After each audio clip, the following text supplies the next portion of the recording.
네, 안녕하세요. 저는 부동산 공법을 담당하고 있는 김용철입니다. 앞으로 1년 동안 이제 여러분들하고 이렇게 부동산 공법이라는 과목을 책임지고 이제 여러분들 합격을 위해서 이제 강의를 담당하게 됐습니다. 지금 여러분들 지금 오늘 첫 시간이죠?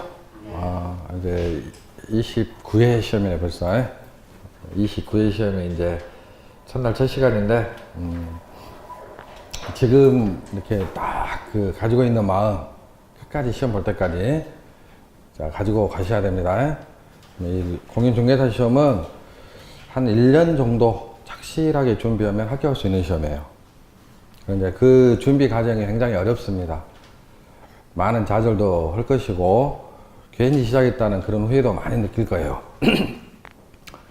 그렇지만 이제 1년 정도 딱 준비하시면, 착실하게 준비하시면은 뭐 누구나 합격할 수 있는 시험이니까 이제 공부하는 과정에서 좀 힘들더라도 잘 극복해 내시기 바랍니다. 아셨죠?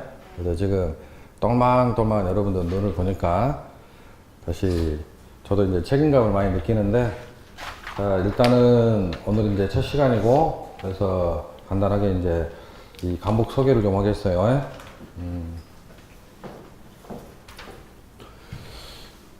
지금 이 부동산 공법은 2차 과목이에요.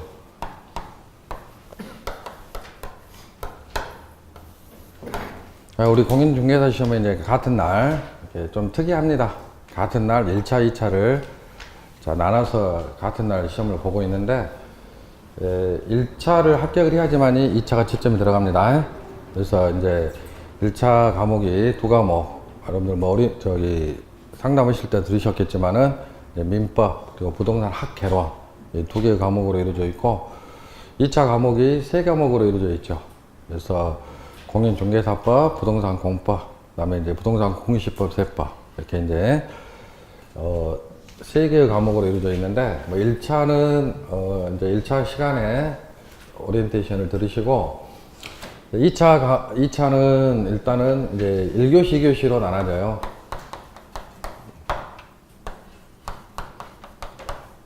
이렇게 작년까지 이렇게 27회 시험까지는 이렇게 구분하지 아니하고 세 과목을 그렇게 같이 쭉 봐버렸는데, 쉬지 아니하고 올해 28회 시험 때부터는 이제 1교시에 두 과목, 2교시 한 과목 해가지고 나눠서 이제 보고 있습니다.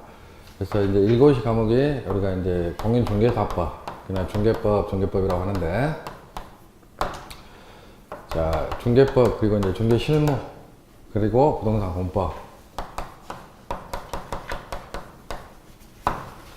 그다음 2교시가 이제 하나의 과목이지만은, 자, 우리가 부동산 공시법, 부동산 세법, 이렇게 이제 이 두 개의 과목이 하나의 과목으로 이렇게 구성이 되어 있어요. 그래서 우리가 이제 과락 없이, 과락이 뭔지 아시죠? 과락이 이제 과락이 40점을 맞아야지 과락을 면합니다. 40점. 그래서 과목당 일단은 40점을 넘어야 돼요. 40점을 넘어야 되고, 합격 점수는 평균 60점입니다.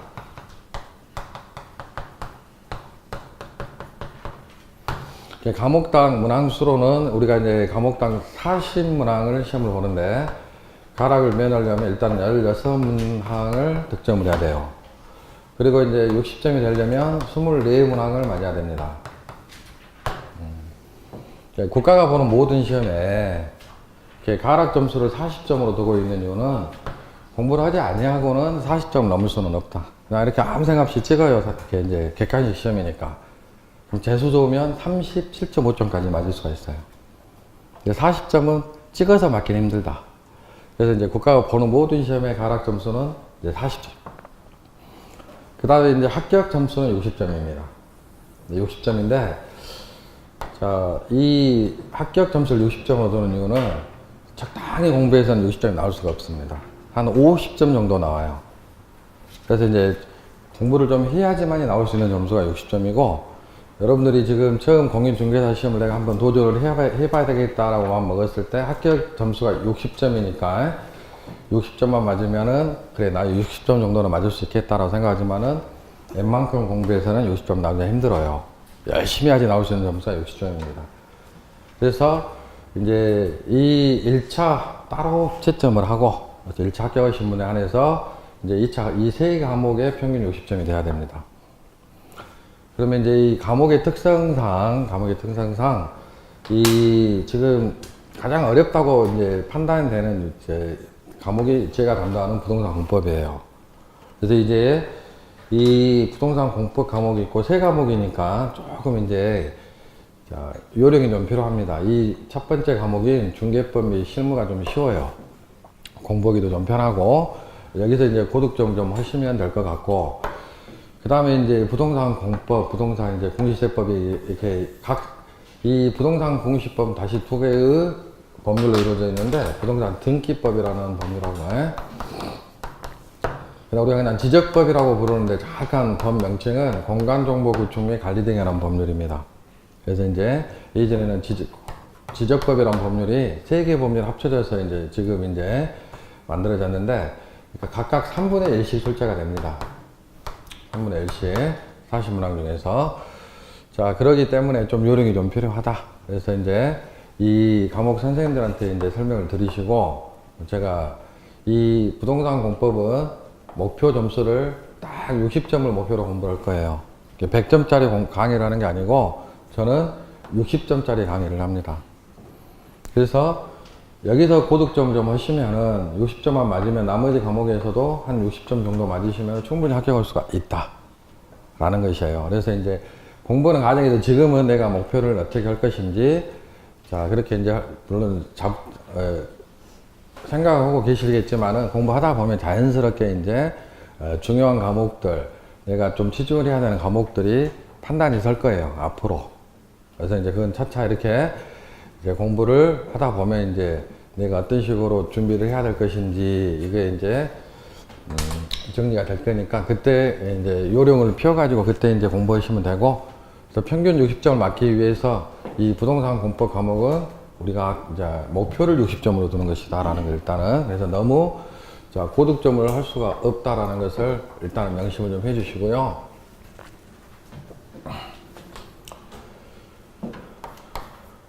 이제 부동산 공법은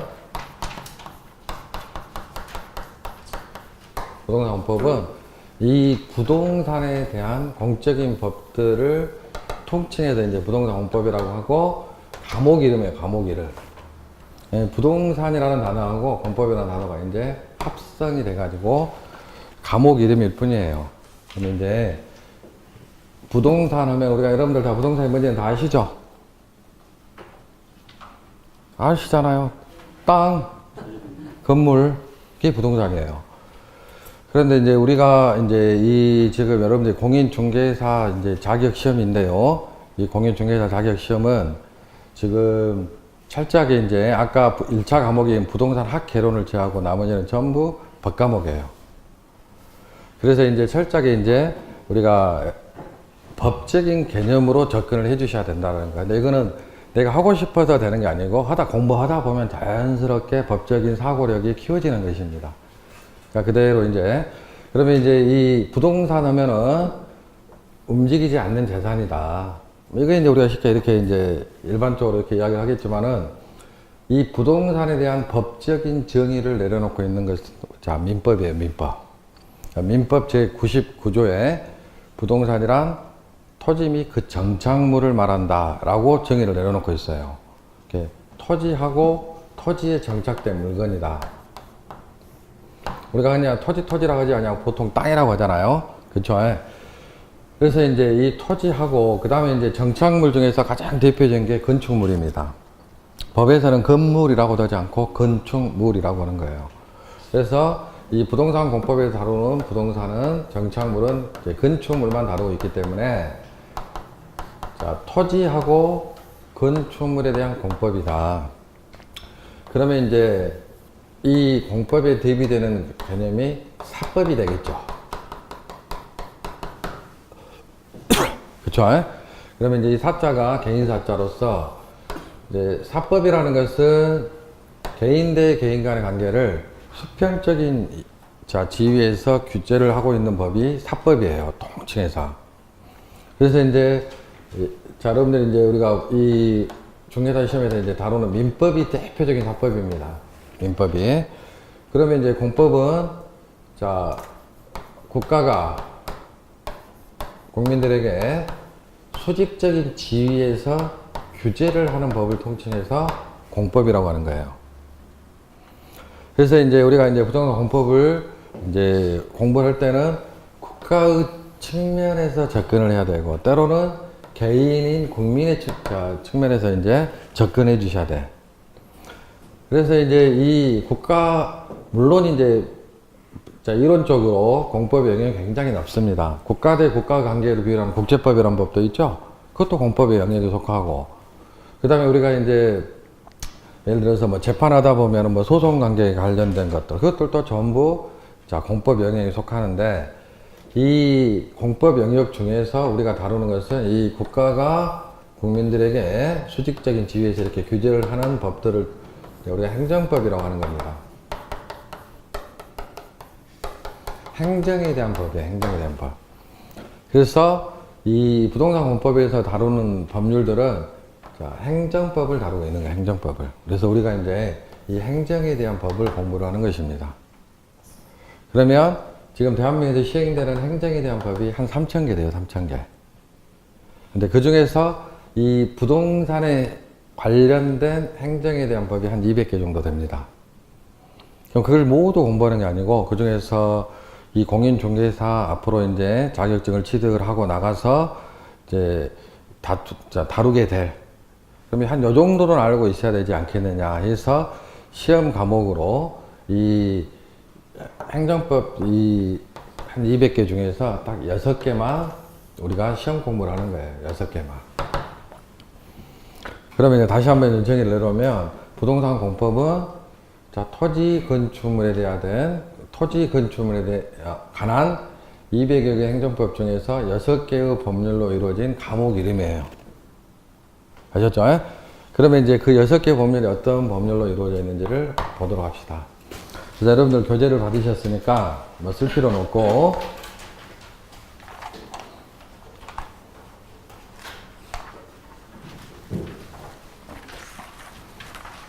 자, 용어 정리 아니구나. 죄송합니다.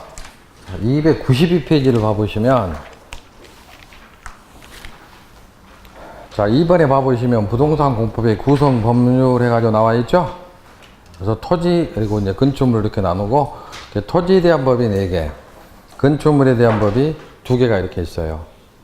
그래서 이제 첫 번째 법률이 국토의 계획 및 이용에 관한 법률. 행정법의 특징 중에 하나가 이렇게 법 이름이 길어요. 13글자나 됩니다. 근데 이제 이것도 그렇게 긴 게 아니에요. 13글자 정도밖에 안 되는데, 그래서 통상적으로 이제 이렇게 이름이 긴 것들은 줄여가지고 우리가 이제 축약을 해가지고 약칭으로 사용을 합니다. 그래서 이제 국가가 사용하는 정식 약칭은 국토계획법이라고 이제 우리가 줄여가지고 국토계획법, 국토계획법이라고 줄여서 부릅니다. 근데 이제 급하면 뭐 국토계획법, 예? 뭐 국계법이라고 부르시는 분도 있고, 뭐 국위법이라고 부르시는 분도 있고, 국토법이라고 부르시는 분도 있고 하는데, 정식 국가가 사용하는 약칭은 국토계획법. 그러면 이제 이 국토계획명이라는 법률이 있고, 두 번째 법률이 도시개발법. 얘는 그렇게 법 이름이 5글자밖에 안 되니까 한 번만 딱 봐도 숙제가 되죠? 도시개발법. 세 번째 법률이 이제 얘는 10글자. 도시 및 주거환경 정비법.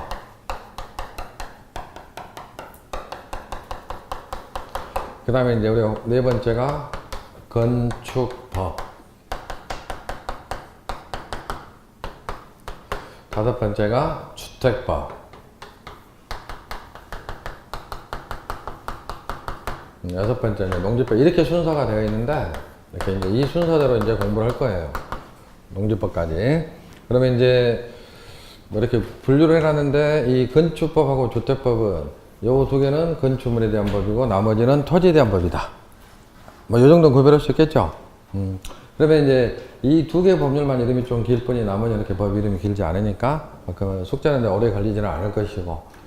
그러면 여기서 이제 이 부동산 공법이 하나가 과목으로 이제 총 40문항이 출제가 된다. 그런데 40문항이 출제가 되는데 법률마다 이제 배정이 되어 있습니다. 출제 문항수가. 그래서 먼저 국토경비위원 법률이 12문제. 퍼센테이지로는 30%. 도시개발법 6문제. 도시 및 주거환경 정비법 6문제. 역시 합치면 12문제죠? 30%. 건축법이 7문제. 주택법이 7문제. 농지법이 2문제. 그래서 총 40문항으로 이제 구성이 됩니다. 그러면 일단은 이제 우리가 여기서 국토경비위원 법률 12문제니까 중요한 법률이죠. 농지법은 2문제니까 안 중요한 법률이죠. 나머지는 비슷하죠. 그쵸? 그러면 이제, 여기서 이제 우리가 목표를 한번 정해봅시다. 40문항 중에서 합격을 우리가 목표로 하는 게 몇, 자, 60점이라 그랬죠? 60점이 24문항이죠? 일단 기본적으로 이제 내년 올해가 10월 28일 날 시험 봤으니까 내년에는 10월 27일 날 시험을 볼 거예요. 10월 27일 날. 그러면 이제 10월 27일 날 우리가 맞아야 될 게, 일단은 이 농지법부터. 농지법은 올해도 굉장히 쉽게 출제가 됐는데, 뭐 2문제 중에서 1문제만 맞으면 돼요. 1문제만. 대충 해도 된다, 이 말이에요. 농지법이. 자, 그 다음에, 이 건축법하고 주택법에도 고득점 좀 해주셔야 돼요. 여기서 최소 5문제씩을 맞춰주셔야 돼. 5문제씩. 그 다음에 이제 이 두 개 보면 합쳐가지고 6개를 맞추십시다. 그런데 아무래도 이제 지금 이 도시개발법과 정비법이 조금 까다롭게 출제가 되고 있는 추세고, 그럼 몇 개입니까? 16개죠. 그럼 16개면은 여기서 최소 8개를 맞추셔야 되겠다. 그래야지 24개가 나오죠. 그죠? 그쵸? 그래서 이제 이 정도 비중으로, 그래서 우리가 이제 이 공인중개사 이제 강의가 학원에서 자, 2달 과정으로 이렇게 반복이 되는 겁니다. 2달 과정으로 반복이 되는데 약 1달 정도 절반은 이 국토개혁및 법률의 비중을 둬요. 초반에는. 한 4주 정도 걸리더라 이 말이에요. 8주 잡으면. 나머지는 한 주에 강의가 끝납니다. 한 주에. 조금 이제, 그래서 공법의 양이 굉장히 많아요. 양이 많기 때문에, 자, 그 시간 안에 끝내는 것이 조금 힘들어요. 그래서 이제 그를 계획적으로 이제 강의를 진행을 할 것이고요. 뭐 한 번만 강의 듣고 내가 시험을 볼 수 있느냐, 절대 그렇지 않습니다. 계속해서 꾸준하게 학원 커리큘럼 있지요. 그대로 따라와 주시면 되는 거예요. 그래서 이제 여러분들이 지금 이제 막 학원에 오셔가지고 이제 이 공인중개사 시험을 준비를 하려고 이제 딱 마음 먹고, 그리고 이제 학원을 선택해서 이제 학원에 오셨는데 아무것도 모르는 상태잖아요, 지금. 그쵸? 그러면 이제 방법이 뭐예요? 여러분들이 학원을 선택한 이유는 왜 학원에 오셨습니까? 모르니까 왔죠? 일단? 그렇잖아요. 일단 그래도 이제 내가 학원을 다니는데 빨리 합격하려고 오신 거예요, 학원을. 빨리 합격하려고. 그러니까 이 시험 자체는 자격증 시험이죠? 그러니까 운전면허 자격증하고 똑같다, 이 말이에요, 운전면허 자격증하고. 자, 운전면허 시험도, 운전면허도 내가 학원을 안 다녀도 얼마든지 취득을 할 수 있죠? 오래 걸려요. 저도 운전면허증을 약 한 3년에 걸쳐서 운전면허증을 땄는데, 학원비 좀 아끼려고요. 학원비 좀 아끼려고 3년 걸려, 3년. 나중에 수입 인지라는가요? 그거 붙일 칸이 없어. 다시 한번 발급받아가지고 3년 걸렸습니다. 그래서 이제 그 합격의 기쁨이 엄청 났겠죠. 그렇죠? 학원 다니면 한 며칠이면 한 보름이면 딸 것을 3년에 걸쳐서 땄단 말이에요. 그거 똑같다라고 제가 말씀드린 것입니다. 그래서 이제 여러분들이 지금 처음 시작하시니까 꼭 명심할 건 뭐냐면 시킨 대로 하세요. 시킨 대로. 학원에서. 학원에 왔으면은 내가 왕년에 뭐 전부 이 중개사 공부를 하시는 분들은요 다 왕년에 한가닥 하신 분들이에요. 학교 다닐 때 공부도 좀 잘했어요. 그러니까 전부 이렇게 이제 내가 왕년에 어쨌다, 뭐 나이 먹어서 뭐 기억력이 없다, 이런 데 할 필요가 없어요. 지금 아주 겸손하게 생각하시면서 시킨 대로만 해주시면은요, 1년 만에 합격합니다. 단순 자격증 시험 자체가 시간이 보면 주위에서 보시면은요, 이 공인중개사 자격증 따려고 몇 년 걸리신 분들 보셨죠? 말을 안 들으니까 그래, 말을. 그래서 시킨 대로 마시면은 충분히 시간 안에 합격할 수 있는 시험이다라는 거 꼭 명심하시고, 과목별로 그 과목을 담당하는 선생님이 시킨 대로만 1년 동안 따라만 와주시면은요, 합격할 수 있는 시험이다라는 거. 그래서 이제 여러분들 지금은 이제 막 유치원에 입학하신 분들입니다. 시킨 대로 잘해요. 예? 유치원 막 입학하면 시킨 대로 잘하죠? 자, 이제 1월달 되면은 드디어 초등학교 입학을 합니다. 초등학교 때까지도 말을 잘 들어요. 예? 자, 이제 3월달 되면 중학교 입학을 합니다. 그러면 이제 중학교 딱 들어가면 또 말 안 듣기 시작하죠, 그때부터. 그죠? 5월달 되면 이제 고등학교 딱 입학을 해요. 말 안 듣습니다. 근데 어쩔 수 없어요, 그것은. 이제 공부하다 보면은 저 내가 하고 싶은 이제, 뭐 방향도 있고. 그런데 한 가지 제가 눈에 옆에서 지켜보면 시킨 대로 하신 분들은 합격을 해요. 시킨 대로 합격하신 분들은 그냥 1년 안에 합격을 합니다. 근데 중간에 이제 말 안 듣으신 분들은 오래 걸려요. 그래서 이제 알아서 하시오. 그건 여러분들이 선택을 하신 건데, 지금 입장에서는 아무튼 과목별로 선생님 말 잘 듣고 따라만 시킨 대로만 따라와 주시면 충분히 합격할 수 있는 시험이다라는 거 아셨죠? 네. 그리고 지금 이제 이 6개 법률로 이루어져 있고 이런 부분들은 공부하다 보면 자연스럽게 숙지되는 것이고, 그렇죠? 그래서 이제 다시 한번 부동산 원법은 2차 과목이다. 그리고 이제 토지 건축물에 대한 6개의 행정법으로 이루어진 과목이다. 그러면서 이제 과목별로 법률별로 이런 식으로 출제 비중이 조금 다르지만은 뭐 이제 내가 합쳐가지고 60점 정도만 맞으면은 무조건 2차 시험을 합격을 하는 거니까 거기에 맞춰가지고 따라가자. 자, 그러면 이제 일단은 자, 4월 달까지는요. 지금 학원 일정이 6월 달까지 이론 수업이 들어갑니다. 그럼 4월 달까지는 이 국토경비론 법률에 올인하세요. 이게 이 나머지 법률들을 공부하는데 기본이 되는 것이니까 이 국토경비론 법률에 올인을 하시고 다른 법들은 손만 들으시면 돼. 자, 그 다음에 자, 이 국토개법이 어느 정도 됐으면 이제 5, 6월 달에는 이 건축물에 대한 법에 치중을 해서 공부를 합니다. 5, 6월 달에는. 그 다음에 이제 7, 8월 달에 이 도시개발법하고 도시민 주거환경 정비법에 치중을 하고요. 농지법은 그냥 수업 받는 걸로 만족하시면 돼. 그래서 8월 달까지 어느 정도 이제 딱 만들어 놓고 9월 달부터 집중적으로 이제 문제를 통해서 자, 우리가 40점, 죄송합니다. 60점을 맞기 위해서 이제 계속해서 문제를 가지고서 이제 적응을 하는 겁니다. 아셨어요? 자, 그러면 이제 이 공법 공부를 하기 위해서 행정법이고, 그렇다면 일단은 2가지 정도만 먼저 보고, 그 다음에 이제 국토개법의 기본적인 틀을 보도록 하겠습니다. 거기 보시면은요, 3번 봐보시면 각 법률의 체계라고 되어 있죠? 이게 이제 우리가 여러분들이 법을 처음 접하실 거예요, 법 공부를. 그러면 우리가 이 행정법은 단계가 있습니다. 시험에 나오는 건 아니니까요. 이거 막 행정법은 단계가 있고 19세기 독일학자가 주장한 이론인데 그걸 지금까지도 통솔로서 주의를 차지하고 있고 5단계로 구성이 되어 있어요. 그럼 행정에 대한 국가의 기본법으로서 헌법이라는 게 있습니다. 대한민국 헌법.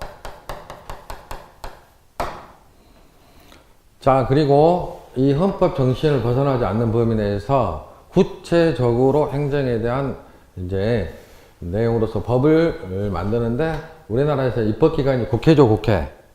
국회에서 제정한 법을 법률이라고 하는 거예요. 법률. 그러니까 이름으로 구별하는 게 아니고 이놈만 법률이라고 되어 있고 남은 전부 법으로 되어 있죠. 이름으로 구별하는 게 아니고 국회에서 제정한 법을 법률이라고 하는 겁니다. 그러면 오늘날 우리나라 지금 자 21세기고 행정은 굉장히 고도화되어 있어요. 전문화되어 있고 다양합니다. 그러니까 법률의 모든 내용을 다 담을 수는 없는 것이에요. 그래서 법률에서는 큰 틀을 잡아주고 세부적인 내용들을 법을 집행하는 기관인 행정부에 위임을 해가지고 정부에서 제정한 법을 명령이라고 하는 겁니다. 이게 이름의 이름, 명령. 그러면 이제 이 명령은 다시 명령의 주체, 제정 주체에 따라서 대통령이 제정 주체이면 대통령령이라고 합니다. 대통령령이 있고, 그 다음에 이제 국무총리가 있죠? 총리령이 있고, 그 다음에 이제 부령이 있습니다. 부령. 무슨 부령. 그러면 우리가 이제 이 국토경비원 법률부터 주택법까지를 주관하는 중앙부처 이름이 국토교통부예요. 구건설교통부, 국토교통부. 앞으로 수없이 이제 접하게 될 공법에서의 행정부처 이름이 국토교통부고. 농지법은, 이건 이제 국토교통부 소관이 아니지. 이 농지법은 농림, 축산, 식품부입니다. 농림, 축산, 식품부. 그걸 줄여가지고 그냥 농림부라고 합시다. 농림부. 그래서 이제, 자, 부령은 국토교통부령, 농림축산식품부령이 되는 거예요. 그래서 이 대통령령을 실무에서는 이제 시행령, 법률 시행령이라고 불러요. 무슨 법률 시행령. 그냥 간단하게. 자, 국회가 제정한 법률을 건축법이라고 합니다. 그러면 건축법에서 모든 내용을 다 담을 수는 없으니까 건축법에서 자, 행정부, 자, 국토교통부에서 정해라 해가지고, 자, 대통령령은 건축법 시행령이라고 합니다. 건축법 시행령. 그 다음에 이제 국토교통부령을, 자, 이 부령은 법률 시행규칙이라고 불러요. 시행규칙. 그래서 다시 한번, 국회가 제정한 법, 건축법. 법률 이름이. 그 다음에 이제 대통령령을 부를 때는 건축법 시행령. 그 다음에 이제 부령을 부를 때는 건축법 시행규칙. 이렇게 이제 부릅니다. 그러면 이제 아까 제가 이야기했죠. 이 부동산 공법은 양이 많다고. 기본적으로 법률이 하나씩 있잖아. 법률이 6개죠. 그 다음에 대통령령이 전부 이제 하나씩. 그 다음에 시행규칙이 전부 하나씩. 그러면은 3, 6, 18, 18개예요. 그러니까 같은 2차 과목이라도 공인중개사법을 제가 이제 항상 제가 이런 이야기 하면 안 되지만은 과목도 아닌 과목처럼 취급합니다. 법도 아닌 것처럼. 양이 얼마 안 돼요. 그 법 조문만 따졌을 때 농지법보다도 작아요. 그러니까 분량으로 따지면은 공법이 중개법의 분량이 한 20배 정도 돼요. 20배. 근데 이제 수업 시간 같아요. 그러니까 무지 고생합니다. 그 짧은 시간 안에 다 해야 되니까. 그래서 자, 우리가 이제 이 법률하고 명령을 합쳐가지고 또 부르는 이름이 있습니다. 자, 법률의 법, 명령의 령 해가지고 이거를 합쳐가지고 부를 때는 법령이라고 불러요. 건축법령 하면은 여기까지, 명령까지를 합쳐가지고 법령이라고 부릅니다. 아셨어요? 네. 자, 그러면 이제, 자, 이 법령에서 모든 내용을 다 담을 수 없고, 그리고 이제 지금 현재 대한민국은 지방자치제도가 시행이 되고 있죠. 그래서 이제 그 지방의 특색에 맞게끔, 자, 해당 지방자치단체에 위임을 해가지고 지자체에서 제정한 법을, 자, 우리가 이제 자치법규라고 합니다. 자치법규. 자, 이 자치법규를 다시 둘로 구분합니다. 자, 법률은 어디서 만든다 그랬어요? 의회에서. 그럼 지방자치단체에도 의회가 있잖아. 지방의회. 지방의회에서 제정한 자치법규를 조례라고 합니다. 조례. 그 다음에 지방자치단체, 여기는 대통령 장이죠, 장. 그래서 지방자치단체 정부에서 제정한 것을 규칙이라고 해요. 규칙. 조례규칙. 그러면 이제 공인중개사 시험은 국가고시죠. 그쵸?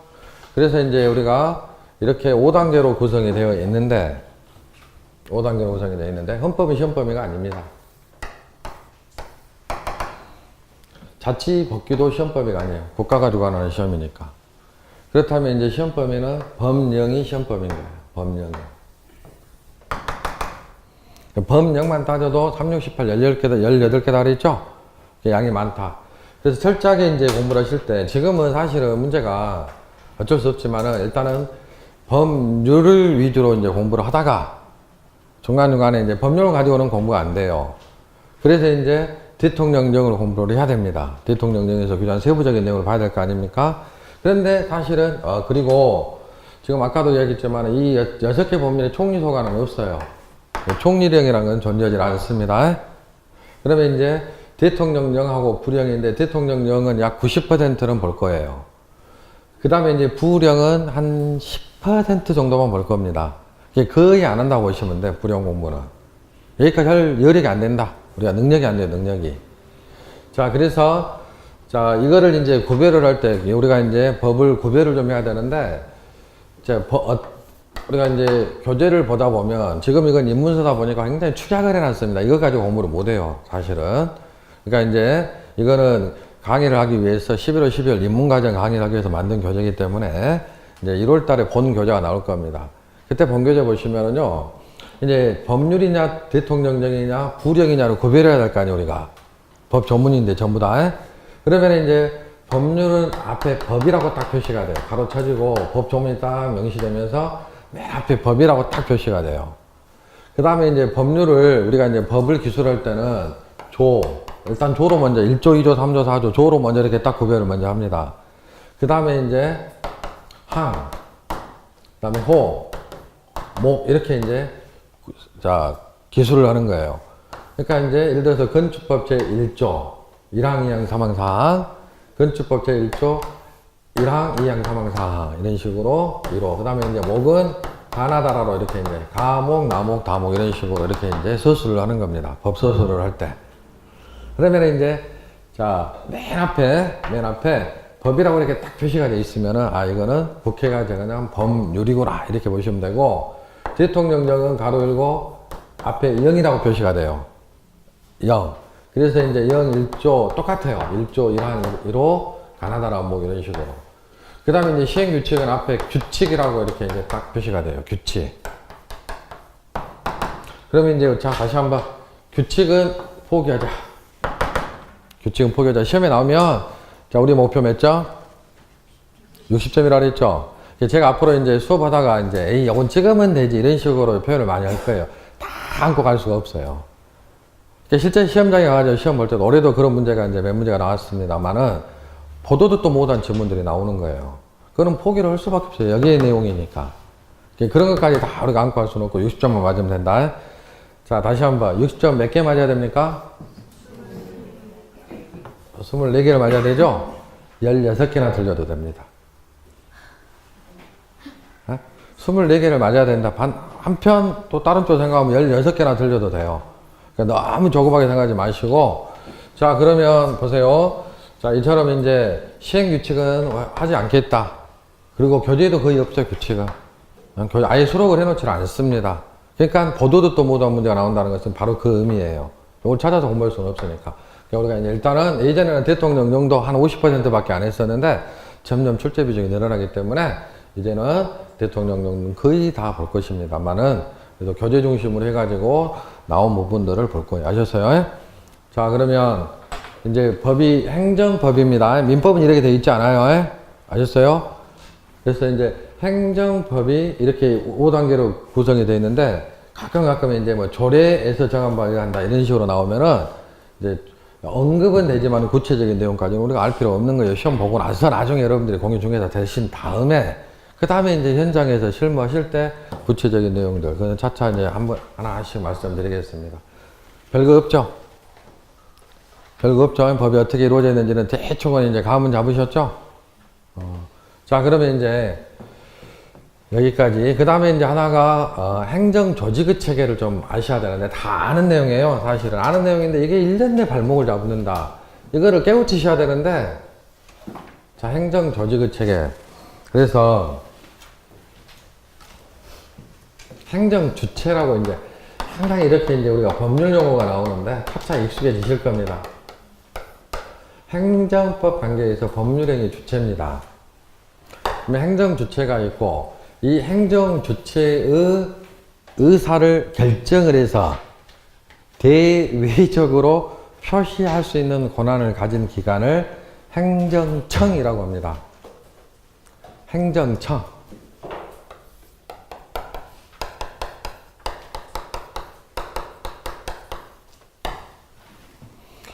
그래서 시원적인 행정주체로서의 행정주체부터 국가가 있어요. 국가가.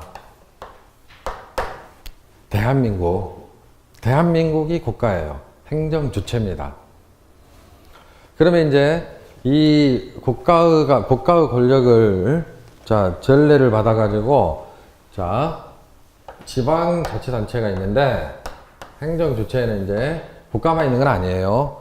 그래서 지방자치단체가 있는데 지방자치단체는 우리나라 이원화되어 있죠. 광역자치단체가 있고 기초자치단체가 있죠. 그러면 이제 우리가 광역기초자치단체로서의 자, 종류가 여러분들 광역기초단체 종류 특별시가 있죠. 특별시 하나뿐입니다. 서울특별시. 그 다음에 광역시가 있습니다. 광역시는 6개죠? 6개. 부산이 있고 그 다음에 대구가 있고 대전, 인천, 광주, 울산 이렇게 6개의 광역시가 있고 한편 이제 도가 있습니다. 도가.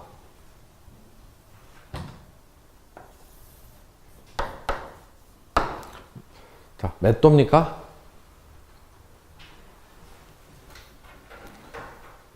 도. 경상남도. 세면 되지 뭐. 경상북도, 전라남도, 전라북도 해가지고 자, 9개가 있죠. 9개가 있죠. 도가 있습니다. 도가. 이게 광역자치단체예요. 특별시, 광역시, 도.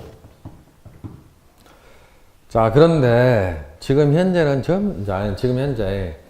이 도 중에서 제주도는 독립을 해요. 여기서. 그래서 제주도는 여러분 들어보셨죠? 제주 특별자치도라고 하죠.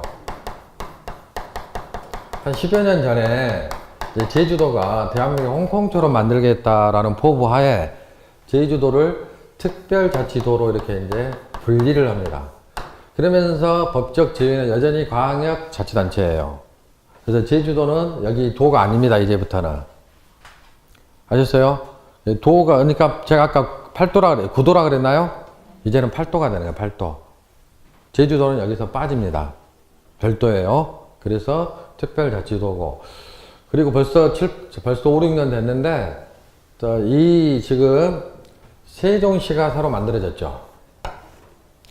충청도에 세종시가 새로 만들어졌죠. 그래서 세종시를 조성을 하면서 특별자치시라고 지위를 부여를 합니다.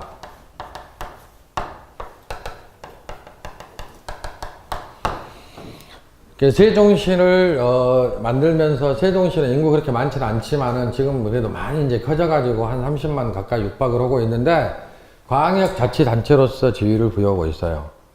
그래서 이제 광역자치단체 종류가 이렇게 5개입니다. 특별시, 광역시, 특별자치시, 특별자치도, 도가 되겠어요. 여기까지 됐나요? 분명히 됐다 그랬어요. 네, 좋습니다. 자, 그러면 이제 이 특별시에는 이제 우리가 이제 기초자치단체를 두고 있죠.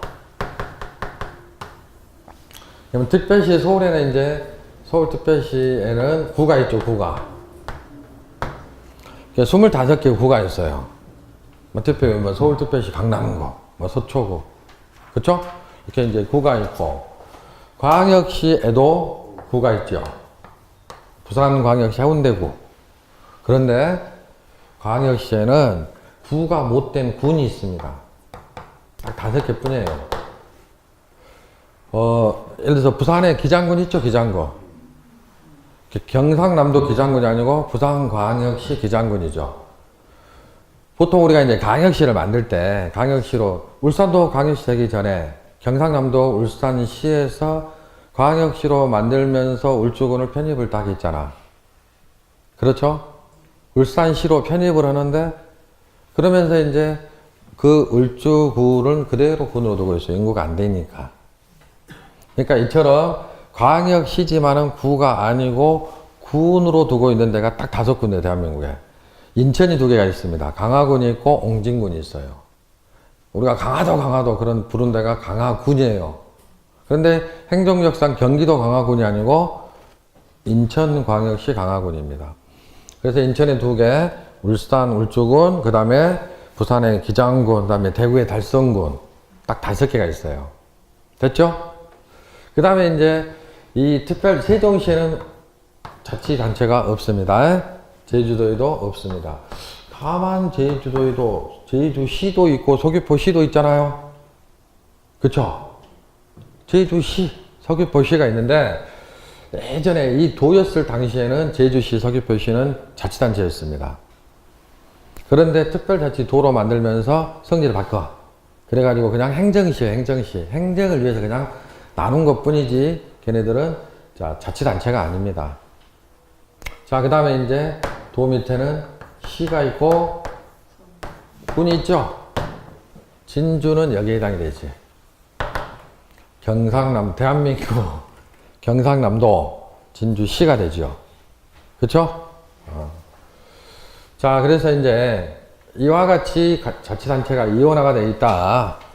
그래서 이제 우리가 이 행정은 이렇게 라인을 타고 가는 겁니다. 자치구에서 특별시장한테 이런 식으로 해가지고 라인을 타고 가는 거예요. 이렇게. 이런 식으로. 자, 다시 한번 지금 특별시구를 뭐라 그런다 그랬어요?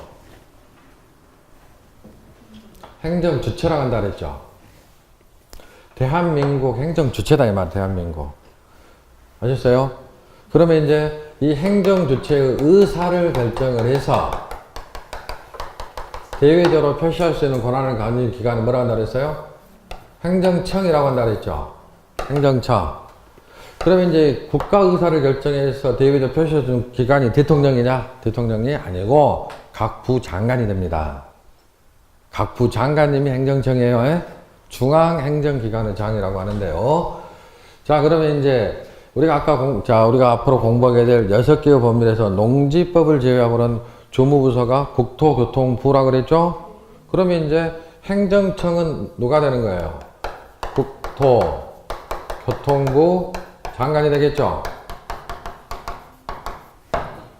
국토교통부 장관, 농지법에서는 농림축산식품부 장관이 되는 겁니다. 여기까지. 그 다음에 시에는 누가 있어요? 행정청이 누구예요? 시장. 서울특별시장. 시장. 도에는 지사. 구에는 청장. 여기까지 다 하는 내용이죠? 군에는 군수. 됐습니까? 됐죠? 그래서 이제 이처럼 여기서 이렇게 구별을 합시다.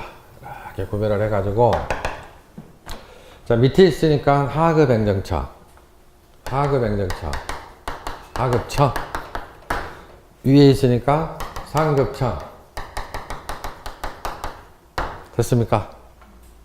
됐죠? 이렇게 둘로 구별해가지고 상급청.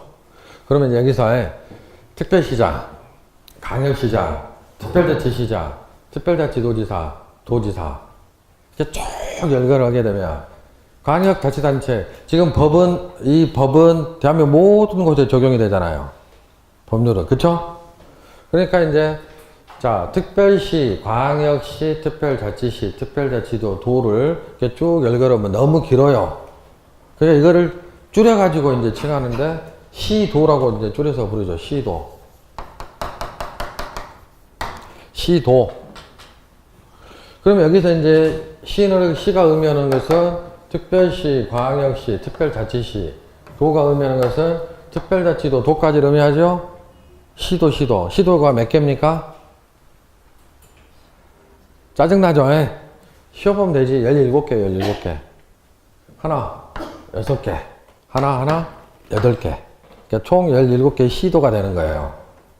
그러면 이제 행정주체조 시도는, 그러면 이제 행정청은 이제 특별시장, 광역시장, 특별자치시장, 특별자치도지사, 도지사. 너무 길잖아. 그러니까 이걸 4글자로 줄입니다. 시도지사라고. 시도지사. 됐나요?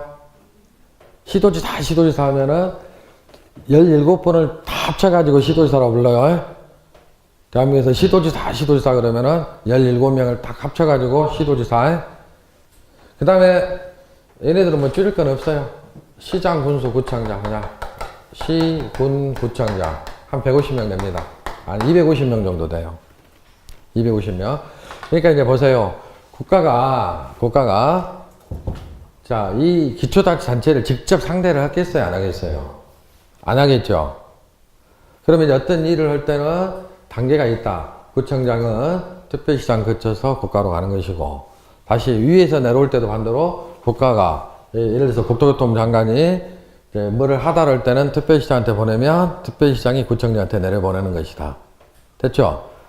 그러면은 국가가 진주시장님한테 바로 뭐 국토교통부 장관이 뭐 명령을 하달하겠습니까? 도지사를 거쳐야 되겠죠?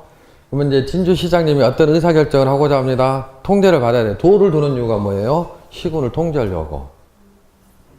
그러니까 이제 시장 군수가 어떤 일을 의사결정을 하고자 한다.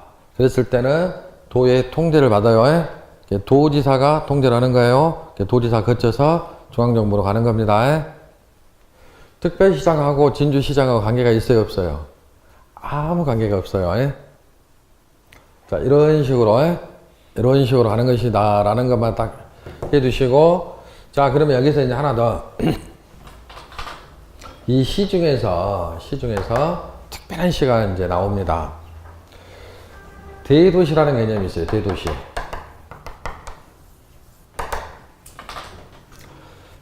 인구 3만 명인 경기도 가평군하고, 이 시 중에서 가장 인구가 많은 시가 어딜까요?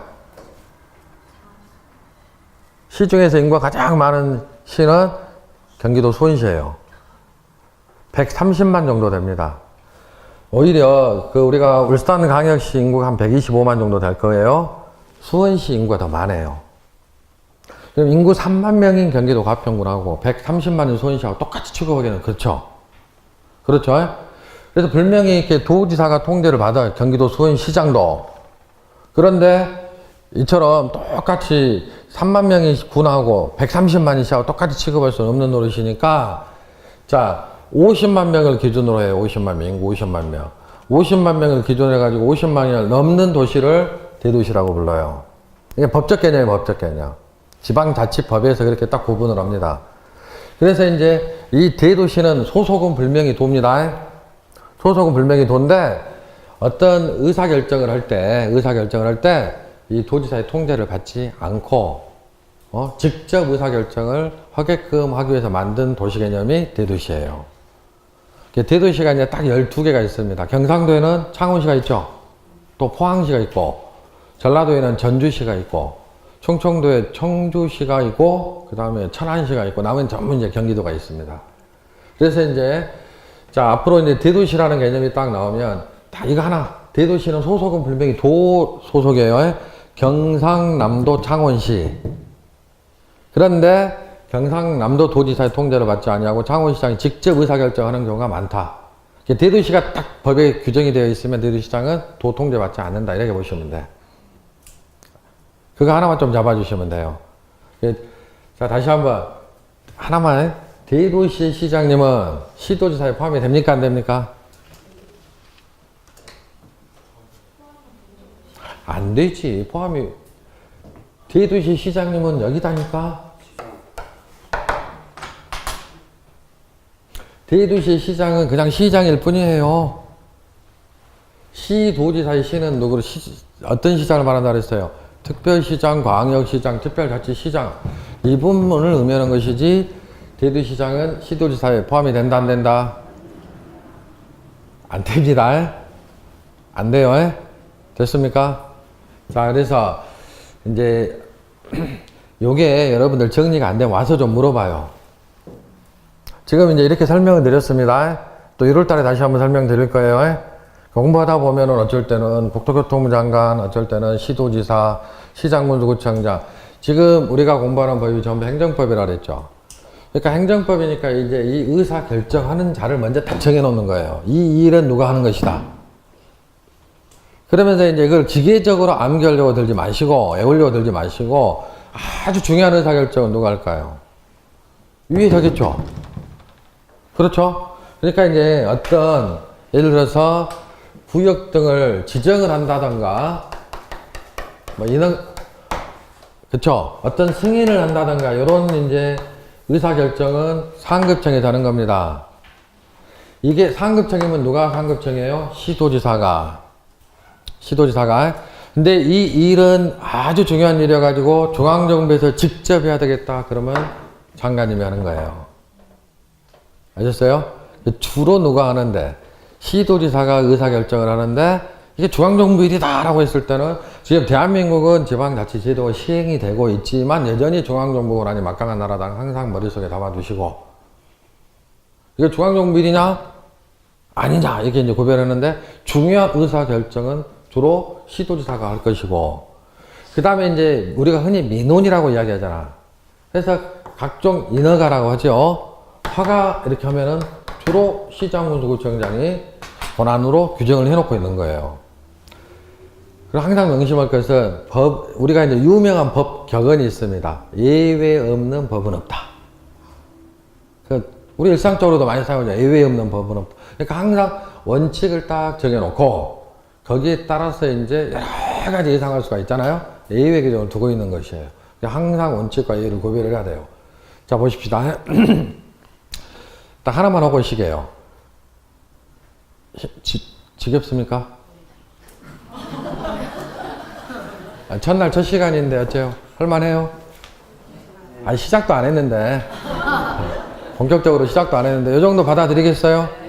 그럼 돼요. 그래서 봐보세요. 여러분들이 예를 들어서 이제 건축물을 하나 건축을 하려고 해요. 땅에다가 건축을 하려고 해요. 그럼 뭘 받아야 돼요? 허가 받아야 되죠. 그럼 허가를 받으려면 허가 권한자가 누굴까? 자, 진주시에서 건축물을 건축을 하려고 합니다. 누구한테 허가 받아야 돼요? 구체적인 사례잖아. 진주시에서.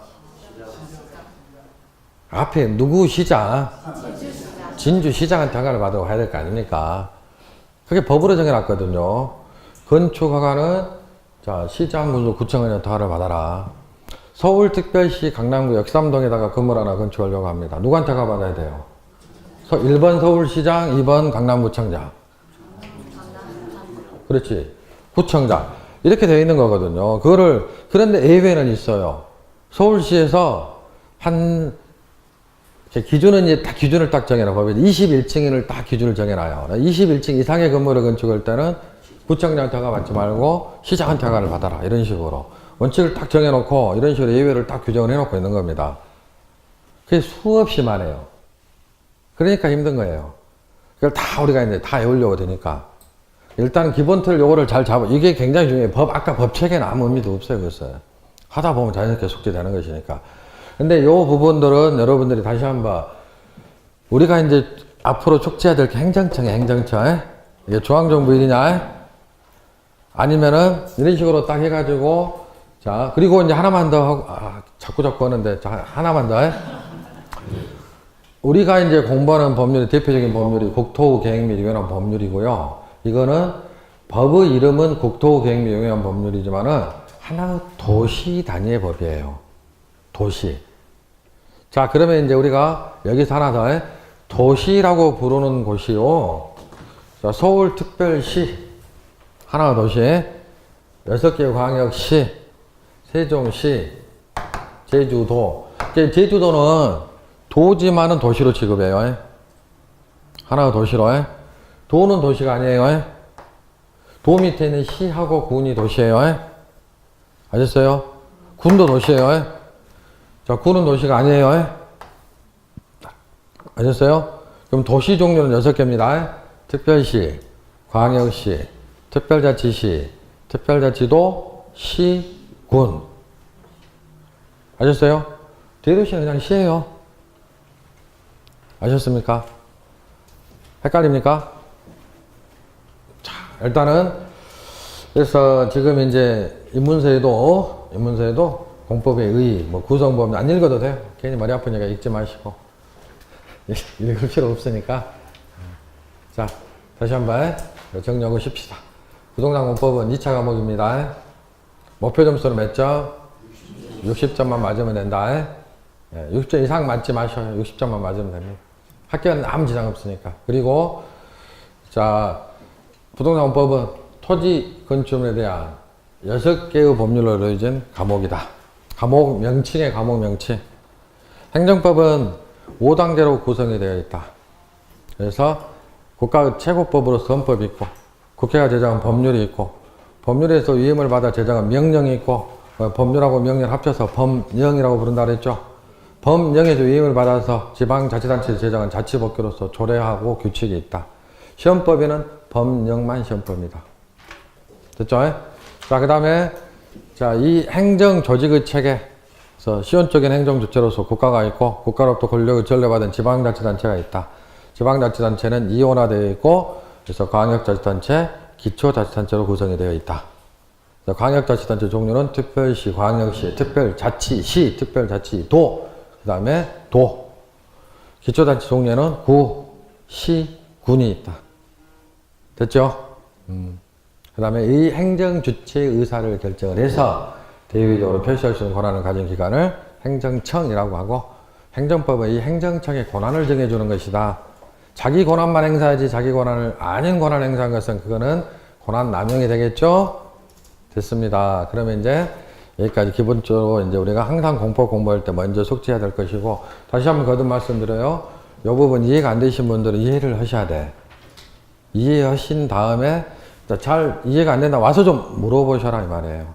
개별적으로 와서 물어보는 건 절대 저는 되게 환영합니다. 와서 개별적으로 꼭 요거를 숙지를 빨리 하셔야 돼요. 빨리. 그래야지만 조금 공부하는데 조금 수월하게 공부가 진행이 될 겁니다. 자, 첫 시간은 여기서 마치고 쉬었다 하겠습니다.